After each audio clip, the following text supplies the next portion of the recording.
जैसन बाबू के कोरोना जन धरैया,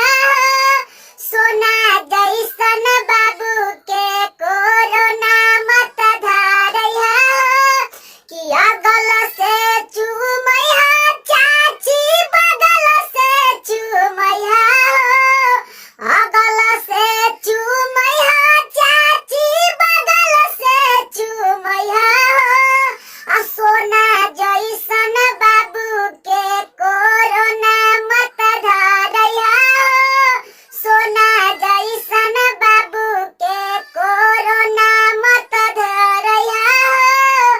कि मुहां में मास्क चाची सब कोई लगैया, हाथों से निटाइज के छत उठैया, सोना जैसन बाबू के कोरोना मत धरैया, किया गल से चूमैया मामा बगल से चूमैया, सोना जैसन बाबू के कोरोना मत धरैया,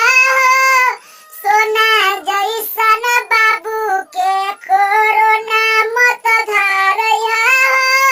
किया गल से चूमैया मामी बगल से चूमैया, अगल से चूमैया मामी बगल से चूमैया, सोना जैसन बाबू के कोरोना मत धरैया, सोना जैसन बाबू के कोरोना मत धरैया,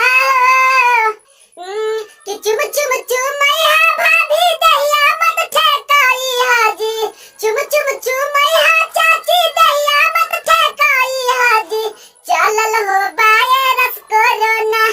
आहो लाला, चलल हो वायरस कोरोना आहो लाला, कि मुहवा में मास्क सैनिटाइजर लगाइया जी, मुहवा में मास्क सैनिटाइजर लगाइया जी, चलल हो वायरस कोरोना आहो लाला। सबके प्रणाम नमस्कार। हम प्रकाश शुक्ला बिल्डरवा के पापा। जितना भी ब्याह होता है ना तो चुमाई हा, लेकिन हाथ से भी टाइट कर कहीं ना कुछ बोले के चलते दूल्हा कोरोना धरा दियो। आ चैनलवा के सब्सक्राइब कर वही वाला के।